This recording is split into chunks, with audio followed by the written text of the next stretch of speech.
আসসালামু আলাইকুম সবাইকে। সবাই কেমন আছেন? আশা করি সবাই ভালো আছেন আর আপনাদের দোয়ায় আলহামদুলিল্লাহ আমরাও ভালো আছি। আজকে আম্মু আলু, পটল এবং পেঁয়াজের একটা রেসিপি তৈরি করেছিল। তো সেই রেসিপি নিয়ে আপনাদের সামনে হাজির হয়েছি। আম্মু এখানে আগে থেকে মরিচ, হলুদ এবং লবণ দিয়ে মেখে রাখা ইলিশ মাছগুলো একে একে দিয়ে দিচ্ছে। এরপর সবগুলো মাছ ভালো করে ভেজে নিচ্ছে।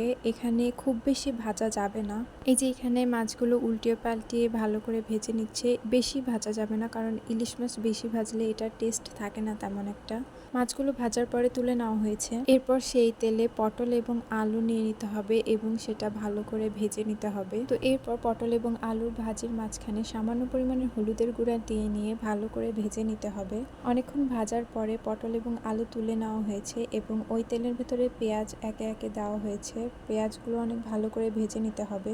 এরপর আম্মু আগে থেকে মিক্স করে রাখা মশলাগুলো দিয়ে দিচ্ছিল। তো এই মিক্স মশলার মধ্যে ছিল জিরা বাটা, মরিচ বাটা, পেঁয়াজ বাটা, হলুদের গুঁড়া এবং লবণ। এরপর এর মধ্যে আগে থেকে ভেজে রাখা পটল এবং আলু দিয়ে ভালো করে মিক্স করে নিতে হবে সবকিছু, যাতে পটল এবং আলুর ভিতরে ভালো করে মশলাটা ঢোকে।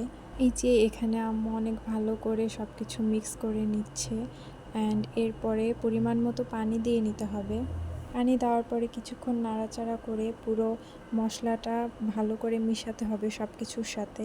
তারপর কিছুক্ষণ আঁচে রাখার পরে এই যে এরকম একটা লুক আসছিল। আম্মু যখন ঢাকনাটা সরাইছিল এটার সেন্টে পুরো ঘরটা ভরে গেছিল, অনেক সুন্দর সেন্ট আসছিল।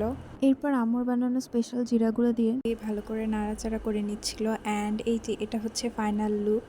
তো এই যে এরপর আমি খাওয়া দাওয়া করতে শুরু করে দিয়েছিলাম। আমি প্রথমে করলা ভাজি দিয়ে খাচ্ছিলাম। করলা ভাজি আমার অনেক ভালো লাগে। তো এখান দিয়ে 2 লোকমা খাওয়ার পরে এরপর আমি নিয়েছিলাম একটা স্পেশাল ভর্তা। ওইটা দিয়ে খাওয়ার পরেই আমি নিয়েছিলাম পটল আর আলু দিয়ে ইলিশ মাছের রেসিপিটা। আমার কাছে সবগুলোই অনেক বেশি ভালো লেগেছে আর আশা করছি এই রেসিপিটা আপনাদের কাছেও অনেক ভালো লাগবে।